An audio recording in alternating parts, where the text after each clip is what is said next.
So, we have been seeing the disorders of various organs that occur in the body and how to take care of them, what is the treatment mode and how to treat by dietary methods and all. Now, let us see another lifestyle disease like cancer. So, what is the type of diet that has to be taken care in the cancer state? So, when good cells go bad, it leads to cancer. So, cancer means crab. You must have seen the signs of the where crab is given as cancer. So, that means it is the creeping way in which it spreads into the body. So, it is a general term for more than 100 types of malignant tumors which are neoplastic. That means more and more number of cells increase in number. So, it is not a single disorder. There are many types of cancer, they have different characteristics and they occur in different body locations, and each type of cancer requires a different type of treatment. Now, the cancer development is normally what happens is the genes work together and regulate the cell division and ensure new cell which are replica of the parent cells. So, this process allows the body to grow and it replaces the dead cells and repairs the damaged cell. What our proteins help us in bodybuilding. So, it helps in growth, it helps in repairing the damaged cells and also it replaces the dead cells, that is maintenance of the body. That is the normal course of process that happens in the cells. But when cancer occurs, it develops mutations from the genes regulating cells and the cells divide based on the changes in the mutations, and these mutations inhibit the genes that ordinarily monitor and correct the errors. So, the affected cells lose the ability to stop cell division. So, once the cell division starts, it goes on multiplying and results in abnormal mass of cells. So, this abnormal mass of cell that grows in the body is called a tumor. So, this tumor can be benign or malignant. Now, what is a benign tumor? The tumor that stops growing without intervention can be surgically removed without any problem to the body, and they most often pose no threat to health. So, these are benign cells. They have a limited growth and that part which has grown can be removed surgically without any harm to the body. Whereas, malignant cells, the tumors that form, they start multiplying out of control. So, and they also start threatening the surrounding tissues and health. If you see this, you can see there is a carcinogen that is entering into the body and it is entering into the normal cells. Now, there is an initiation of growth of cells. You can see the number of red cells that are growing, these are all new cells, and the promotion occurs, there is uncontrolled multiplication of cells. So, it slowly increases in size. So, tumor formation occurs. If it is a benign tumor, you can see it is only a regular part and this can be surgically removed and there is no problem to the body. But if it is a cancerous, I mean malignant tumor, it keeps on increasing in size, there is uncontrolled multiplication and it can pass through the blood and go to other sides of the body and damage the other parts of the body. Now, risk factors, genetically there may be the incidence of growth of cells, then when the immune system is disturbed, and environmentally there are so many things which the environmental pollution, or it may be some food, it may be some pesticide, it may be some drugs, these may cause, and physical activity. If you do not have proper physical activity, again there is uncontrolled growth of cells, and dietary habits, when you have high fat diet, sedentary life, no physical activity, these fat cells also, the oxidation occurs in the body and there is uncontrolled production of free radicals in the body and the cell wall breaks and there is uncontrolled production of cells leading to tumors.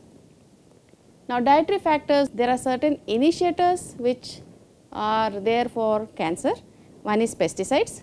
So, some pesticides may be carcinogenic. So, they may be extremely high doses.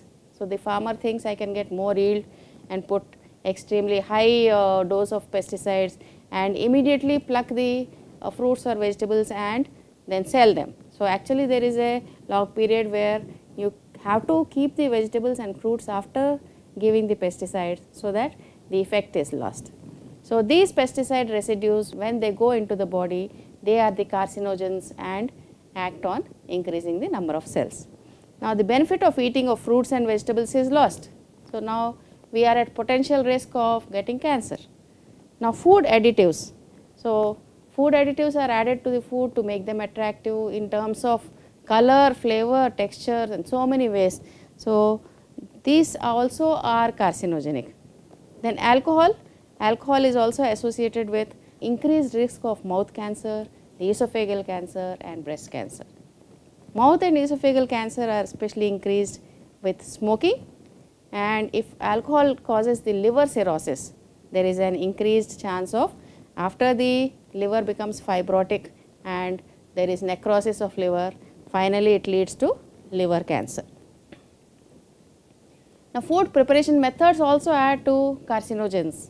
So, cooking meat, poultry, fish at high temperatures and smoking meat, all these smoked meat products which we eat, they form nitrates which are carcinogens, and you get a charred portion over the food that also forms the substance to cause cancer. Now, high heat cooking methods like grilling, broiling and barbecuing are very dangerous because they produce lot of carcinogens in them. So, healthier cooking methods like roasting, broiling, poaching, steaming, stewing, braising, microwaving, all these are very safe methods of cooking. They do not produce any carcinogens in the food, and your food is safe for consumption. There is no change in the cells. Now, fruits and vegetables, we say because they contain lot of vitamins and minerals, they have a protective effect. But when they are having lot of pesticides, it is a big question.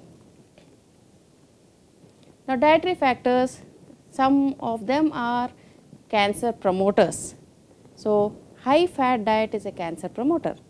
So, when you have high total dietary fat, in which again saturated fat is more, so it may be related to breast cancer, colon cancer, endometrial and prostate cancer. Now, omega 3 fatty acids or the essential fatty acids or the linoleic acid, these may be protective. The omega 3 fatty acids which is present in so many foods, however, may be protective, and the same dietary fat advice applies to the cancer protection as well as heart disease. So, what we have to do is you have to reduce the total fat intake as well as the saturated fat intake and increase the amount of omega 3 fatty acids. So, omega 3 fats are present in soybean, they are present in fish and they are present in flax seeds. Now, high fat diets also cause cancer. They may increase because high fat diet leads to obesity, bile acid production and the estrogen levels also are changed. Therefore, it may lead to cancer. And because fat is calorie dense, it is difficult to distinguish between high dietary fat and total calories. Now, high calorie intake. So, positive association between high calorie and promotion of breast cancer and endometrial cancer, colon is seen, and you find a lot of number of people having cancer of these types when they consume high calorie foods.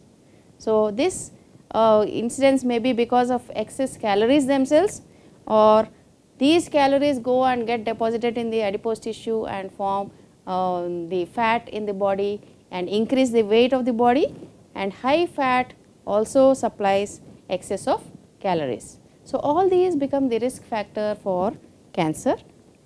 Now, protein, regarding protein, excessive muscle meat sources of protein have been related to increased colon and prostate cancer. That means, when we eat protein in limit, that is okay, but lot of protein causes the risk of colon and prostate cancer.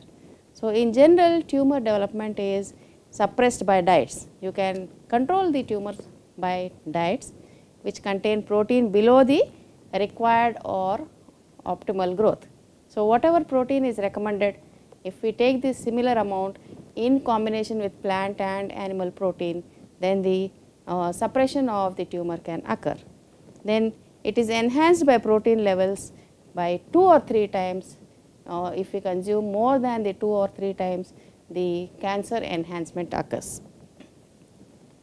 Now, dietary factors, we have certain protective factors, especially in fruits and vegetables, so which reduce the risk of cancer, especially for the oral cavity, esophagus, stomach and colorectal.